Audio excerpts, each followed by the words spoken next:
Breaking out on YouTube is not an easy task by any stretch of the imagination. And if you're a photographer just like me, you might be feeling a bit lost in the sea of competition. The battle against oversaturation, the pressure to feel like you have to create gear reviews or certain type of videos just in order to get some views, the struggle to define your unique niche within your niche, and how do you even, make money doing this? And not to mention the fact that you might also be thinking to yourself after months of creating with little to no result, is this even worth it? Believe me, my friend, when I say it, I know that feeling all too well. I've been there. However, the thing is, there might still be a chance. And in this video, we're diving deep into these challenges faced by photography lovers wanting to break out on YouTube. I'll also be sharing with you some practical strategies that I've learned along my journey that will help you rise above the crowd, stay true to your passion, and most importantly, build a thriving channel. So my friend, make sure to stick around to the end because we're about to unlock some secrets to YouTube success, no matter how saturated your field might seem.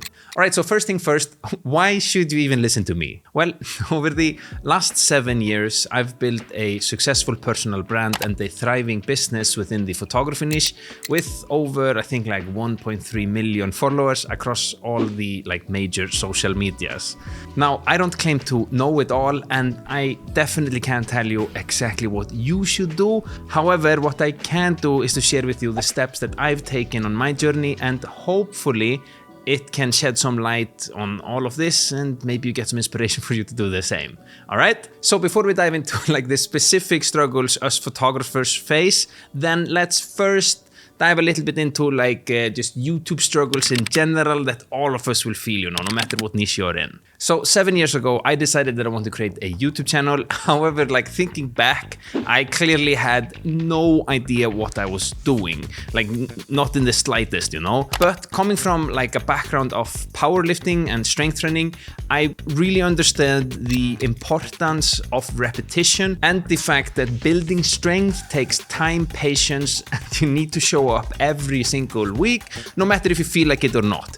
You know what they say in Iceland, nobody gets strong on doing this only once, Now, applying this to YouTube, I decided to post weekly right off the bat and stick to it for as long as I had to, And I can't stress enough how important this is, because if we break it down just simply, the difference between people who succeed and people who don't succeed is basically that the successful people are okay with doing mundane, boring things over and over again. And I think it's good to be mentally prepared for not getting any views for a serious amount of time. At least in my case, I didn't really get any views for years, very few views. There was just my mom and me probably on all my different fake accounts. It's tough, I know, I've been there, but for me, I personally just enjoy creating so much and talking about photography, and taking photos brings me so much joy that I would honestly do this regardless.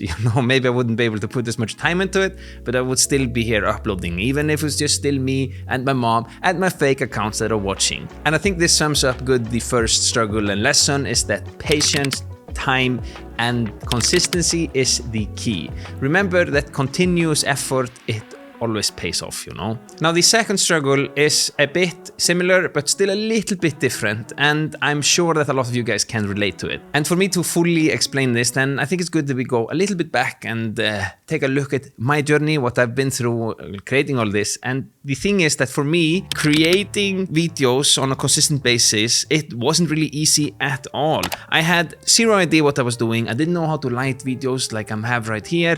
I had no studio or anything. I was filming in my grandma's kitchen a lot or whatever I could, I just rigged up anything with no idea about lighting or whatnot. I had really limited knowledge on editing. I had also limited time because I had to make ends meet. We talk a little bit about that later.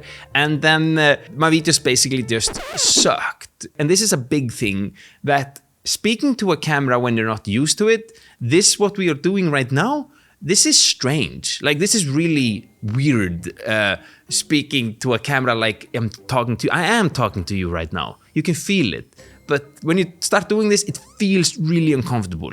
And especially, at least, I don't know about you, but for me, I'm not native English speaking, and that was extra uncomfortable for me. And I remember just countless of times where I'm telling my girlfriend to not be in the same room. We live in a tiny apartment, and I'm like, go to the toilet or go where you can't be here, I'm gonna film a video. And I just felt it was so uncomfortable, you know? And this is 100% a struggle that all of us that are starting YouTube will face. And the best thing, at least what I did, was just to film a whole lot. I've filmed hundreds and hundreds and hundreds of videos, and I feel pretty comfortable right now. And I think like the key for me is that I'm okay with sucking. I don't mind failures. I actually relish failures, because from failures and mistakes, I can learn. And I personally just try to make my videos just a little bit better every time. And I know that I'm going to look at this video in the future and be like, boy, that's so I can't watch, that was so bad. But I do that to all of my videos. I just cringe from my old videos because I was so bad at it. And now the light there, that's supposed to look like those lights, it turned down. 1 second. Now I wrote down in my notes some really inspirational words that I was looking at some I want to say something epic to you guys. And as you work towards achieving any of your goals, know that failure is inevitable. As a matter of fact, it should be desired, because in those moments of failures, you'll have the choice to either continue on your current path, give up, or change course like altogether. And it's those decisions time and time again that will build a character and will separate the winners from losers. That's a pretty tough one. He will separate the winners from losers. So yeah, big struggle for all of us that are starting out our YouTube journey is that we suck, and you should be okay with sucking. Just don't overthink it. Just push out the best content that you possibly can at the time. At least that's what I've been doing. And then get better with every video. Boom. That's it's a tip that has worked for me. Now, for us to understand the third struggle, we should again go back in time, and now to 2016. 2016. In Iceland, sex is 6. So don't get confused when you're over there, you know? So in 2016, that was the time when I made my first YouTube channel, but that channel wasn't about photography at all. It was actually about card magic, which I actually managed to do. But in that grind, I came across like a new passion that was slowly but steadily taking over big time, and that was photography and filmmaking. And I really wanted to talk about that journey and share it with the world too, and everything I was learning. And in my case, I was obviously doing it on YouTube, but I also understood that making a channel on that was half about photography tips and then the other half about magic, card magic, it doesn't really make sense. Because establishing a niche is just so important, but it goes a little bit deeper than that. But first, if you're sitting there like, hey, my friend, what is actually a niche? Then a niche on YouTube is like a special group of videos about one specific thing that people really like. You can think about it like finding a club for your favorite topic, and then you're making videos for the club members to watch. I really hope that made sense. However, and here we get to a pretty big struggle everybody faces, and I think especially us that are into photography and want to create a photography channel, is that there is actually no way of going around the fact that YouTube is quite saturated. I'm playing it down. It's really saturated at the moment, and I think it's especially true for photography. Now the blue light went off. I don't know why. I know why, but I'm not going to go into it here. Now, the photography niche here on YouTube is really saturated. I've been speaking about it with my friends. There are just so many fantastic photographers and filmmakers. We can group those kind of together, although they're not really the same. But we like cameras, you know. Then there are just so many that are so good, and it's really hard to break through the noise. And you have to think about a different angle. And that's where niching in a niche, like niching down in a niche, will become in handy. If you think about photography, then it's so wide. There are so many branches. You can be like a studio photographer that loves just artificial light. You can be like me, who loves really much landscape photography and street photography and working a lot with natural lights, macro photography, you name it. My friend Ulle, he's found a really good niche within YouTube, and he's crushing it at the moment in wildlife photography.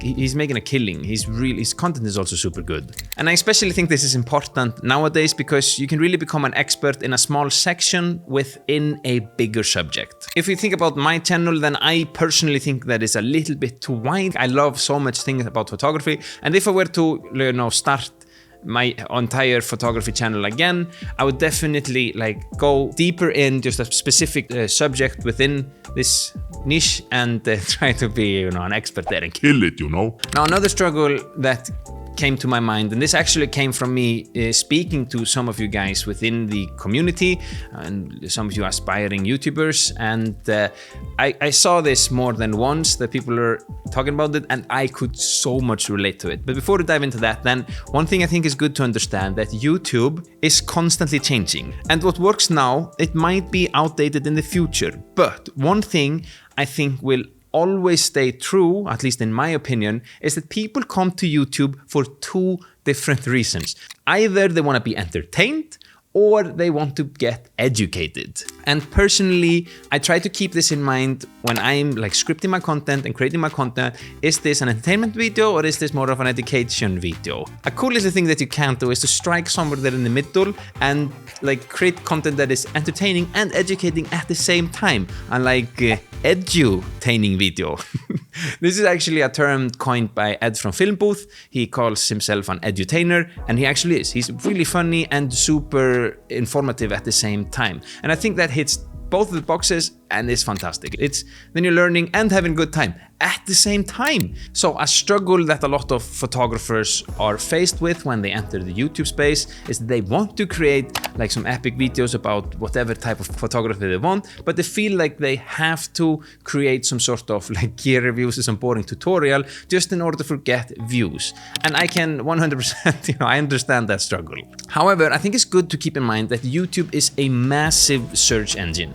So when you create content that people are searching for, and that's the whole thesis behind gear reviews. When you're starting out, nobody knows who you are, and quite frankly, unless you're a total legend, then nobody really cares. You are a legend. You are a legend. You're a legend. You're such a good legend that you're gonna be a good friend of mine and smack that like button for me. Maybe give me a little comment for the engagement and everything. That would be so nice of you. I appreciate you, I really do. Anyhow, I think it's smart to create a whole lot of these searchable content, gear reviews, whatnot, especially in the beginning. I mean, if you take a look at this channel, the entire foundation of it is just built on searchable content, whether it's gear reviews or basic tutorials that people are then searching for. And the cool thing about this type of content is that they get views for a really long time. So you're building a library of just a bunch of knowledge. And I know in this day and age, I get it. Sometimes I made gear reviews and I'm oh, not yet another gear reviews, but I know it's good for the channel. Then one thing something to keep in mind is a saying that is coined by Sarah Diteichi, which is one video for me and one video for you, which basically means that she likes to create one video that is for her, that she really enjoys creating, and then one video for you guys that she knows is gonna be searched for or knows that you guys will like. And she might not necessarily really enjoy it, but it is also work. And remember, if you want to do this full time, it's also work. It's just, I'm not I'm not running around super always in the studio yes.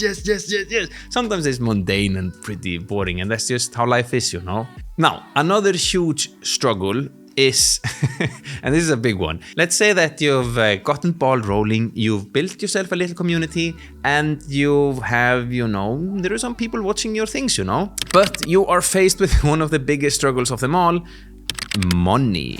And some questions how do you transition from being a part-time creator to a full-time? How do you even make money on YouTube? And when is the right time to quit your real job and go say to your partner hey baby, I'm going all in on YouTube, I have 1,000 subscribers. That's kind of what I did, We're gunning for it, okay? Now, jokes aside, all of these are totally valid questions, and while again I can't tell you guys exactly what you should do, I can tell you guys the steps that I have taken, and hopefully that again can shed some lights on all of this and maybe inspire you to do the same, I didn't really make any money creating YouTube videos for the first 5 years of me creating. And how? How was I able to push out a lot of content? Because mind you, I was pushing out weekly content, first on my magic channel, and then I made this channel right here because I understood the importance of niche, like we talked about.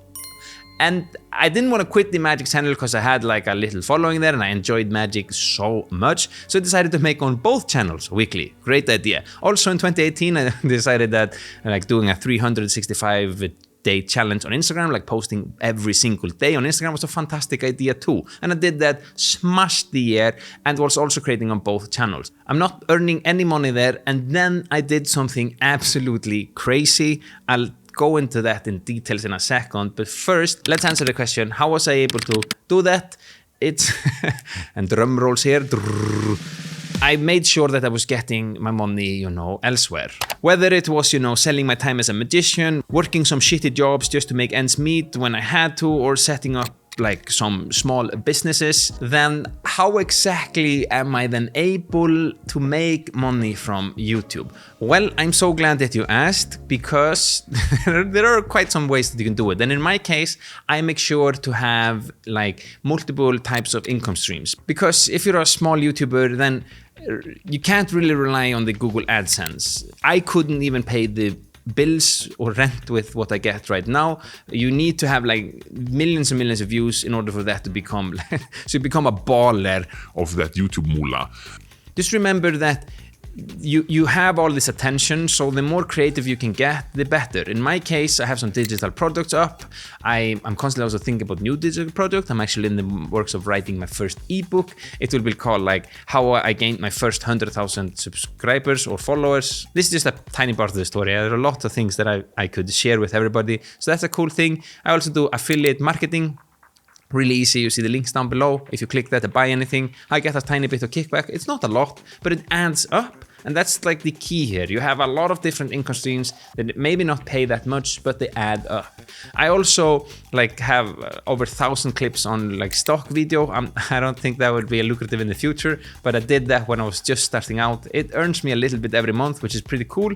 And then I do some sponsored things. Now, sponsored videos are great. It can be really lucrative and you can earn a lot of money, especially if you really niched it down in a specific audience that some company really wants to get access to, then you can charge pretty high. However, those of you who follow me like a lot, you've probably noticed that I don't really do a lot of sponsored videos. And the thing is that for me, it's all about like the integrity. And I really want to make sure that all the things that I get paid for talking about, it's something that I 100% use. And then once you've gotten an expert, you could sell your time one-on-ones. I've been thinking about doing that. And for me to try to answer the question, like when should be the right time to then take the leap to do it, that is so independent of where you are in your stage. So if you feel like I personally would have a little bit of a buffer, and then I would just go for it if this is something that you really like. Now, I know that some of you will be thinking like, yeah, but I have a family and a job. I too have a family. I have 2 small kids. And in this time that we've been talking about since 2020, my firstborn was born and my firstborn was born. Yeah, you can say that. Then like 1 year and a few months later, my second one was born too. And since the day my firstborn was born, there's a lot of born here. Born was born too. Born was born. There's a lot of born here. But since the day she came to the world, me and my partner decided to split the parental leave on a weekly basis. So I work 3 days a week and she worked 2 days a week every single time. So since 2020, I've only had 3 official working days. But I still managed to make it work because I wake super early. I'm able to clock in from like 5:30 to something before everybody wakes up. I work a lot of weekends and night times or whatever. I just make sure that I find the time. It's just get rid of all the Netflix and everything like that, and your social life as well, and your gym life and everything. Say goodbye to that and you will find the time. Anyhow, I just want to say that if I can do it, then you can 100% do it too. I'm just a regular like ginger dude speaking Icelandic English, However, at the moment, there is a pretty big opportunity to grow your Instagram. And if you want to see how I grew my Instagram for over like 100,000 followers in less than 30 days, then by all means, click this video right here.